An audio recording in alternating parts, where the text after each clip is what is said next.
Halo semuanya, selamat datang kembali di channel ini. Pernah nggak sih kalian nonton film aksi di mana ada maling super canggih yang bisa ngelewatin semua sistem keamanan? Keren sih di film.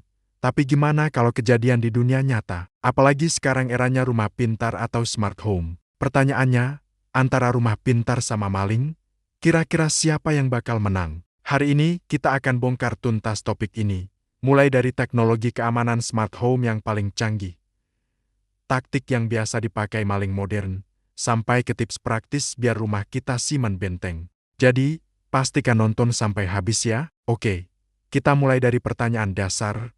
Apa sih yang bikin sebuah rumah disebut rumah pintar? Sederhananya, rumah pintar itu rumah yang perangkat-perangkatnya, kayak lampu, kunci pintu, kamera, bahkan tirai jendela, semuanya terhubung ke internet.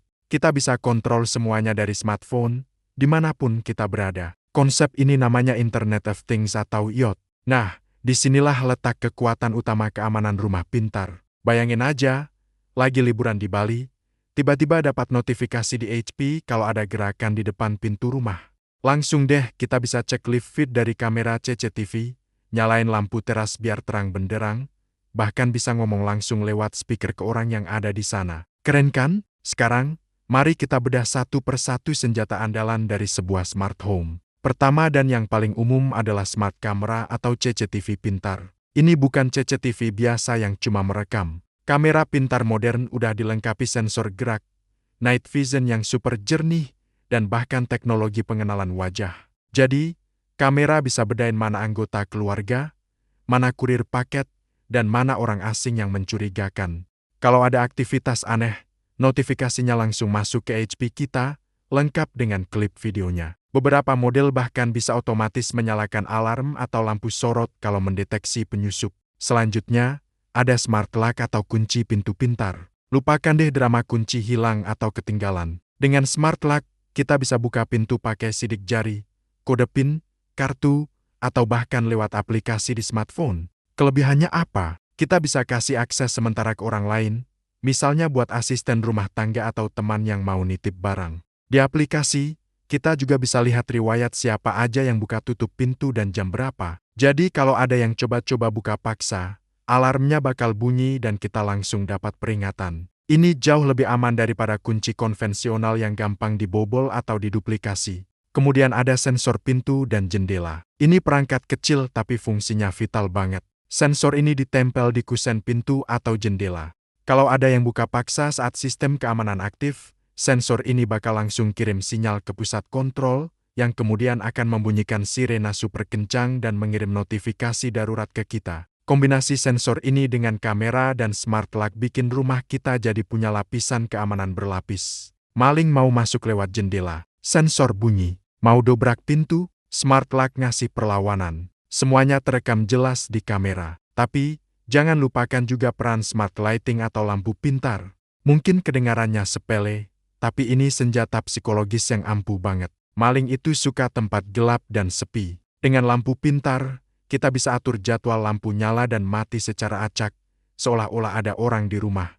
Padahal kita lagi di luar kota. Kita juga bisa hubungkan lampu dengan sensor gerak. Begitu ada yang mendekat ke area rumah, semua lampu di taman atau teras bisa langsung nyala terang. Efek kejut ini seringkali udah cukup buat bikin maling kabur duluan sebelum sempat beraksi. Nah, setelah lihat semua kecanggihan itu, mungkin kita mikir, wah, maling zaman sekarang pasti auto nyerah dong. Aits, tunggu dulu. Jangan remehkan kreativitas mereka. Maling modern itu nggak cuma modal linggis dan obeng. Mereka juga udah mulai melek teknologi. Mereka juga belajar cara kerja smart home dan mencari celah kelemahannya. Ini bukan lagi pertarungan fisik, tapi udah masuk ke ranah pertarungan digital. Salah satu taktik yang mereka pakai adalah jamming sinyal. Perangkat smart home kan kebanyakan terhubung lewat Wi-Fi.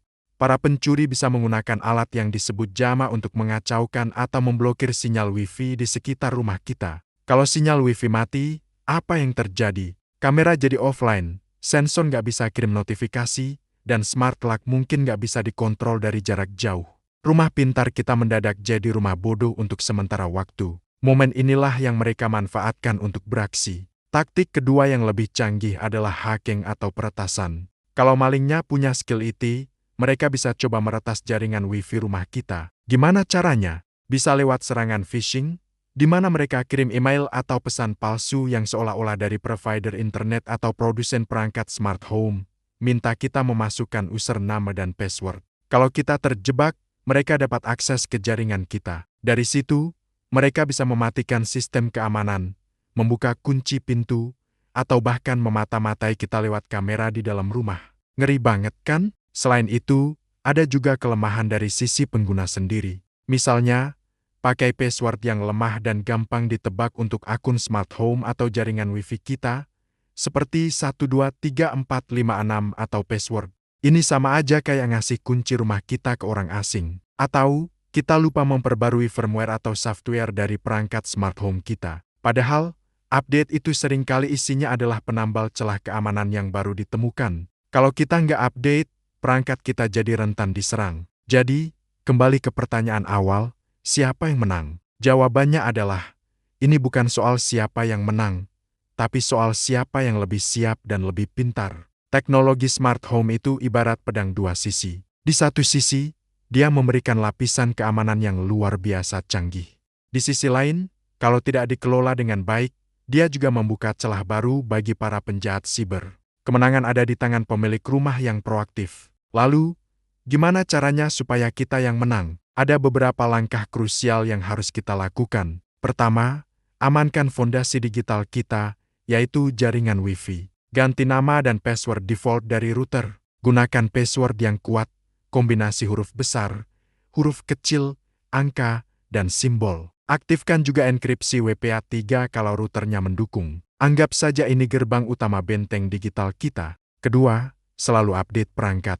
Aktifkan fitur auto update kalau ada, baik untuk aplikasi di HP maupun firmware di perangkat smart home-nya. Ini penting banget untuk memastikan semua celah keamanan terbaru sudah ditutup. Jangan pernah menunda-nunda update keamanan. Ketiga, waspada terhadap phishing. Jangan sembarangan klik link atau download lampiran dari email yang mencurigakan. Perusahaan resmi biasanya tidak akan pernah meminta password kita lewat email. Selalu verifikasi keaslian pengirim sebelum melakukan tindakan apapun. Keempat, manfaatkan fitur keamanan tambahan. Banyak perangkat smart home sekarang punya fitur autentikasi dua faktor atau two-factor authentication. Jadi, selain password, kita butuh kode verifikasi dari HP untuk bisa login. Ini membuat akun kita jadi jauh lebih sulit untuk diretas, bahkan jika password kita bocor sekalipun. Kelima, jangan hanya bergantung pada satu jenis keamanan. Kombinasikan teknologi smart home dengan keamanan konvensional. Misalnya,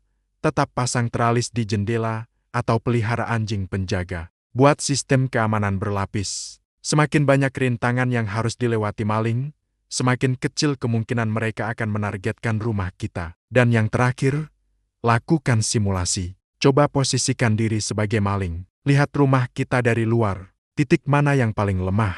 Apakah ada area yang gelap? Apakah ada jendela yang gampang dijangkau? Dengan berpikir seperti mereka, kita bisa menemukan dan memperbaiki kelemahan-kelemahan yang mungkin tidak kita sadari sebelumnya. Kesimpulannya, perang antara rumah pintar dan maling adalah sebuah evolusi yang terus berjalan. Teknologi akan terus berkembang, dan taktik para penjahat juga akan ikut beradaptasi. Kunci kemenangan bukanlah pada seberapa canggih perangkat yang kita punya, tapi pada seberapa bijak kita dalam menggunakannya. Rumah pintar bisa menjadi sekutu terkuat kita dalam menjaga keamanan, asalkan kita juga pintar dalam mengelolanya. Dengan mengamankan jaringan, rajin update, dan waspada terhadap ancaman digital, kita bisa memastikan bahwa benteng kita jauh lebih tangguh daripada niat jahat mereka. Jadi, jangan takut untuk mengadopsi teknologi smart home. Manfaatnya jauh lebih besar daripada risikonya, selama kita tahu cara memitigasinya. Jadilah pemilik rumah yang cerdas,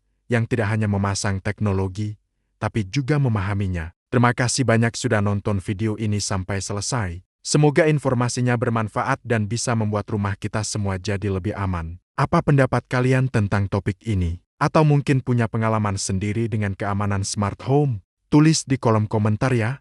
Kita diskusi di sana. Jangan lupa like, share, dan subscribe biar nggak ketinggalan konten menarik lainnya. Sampai jumpa di video berikutnya.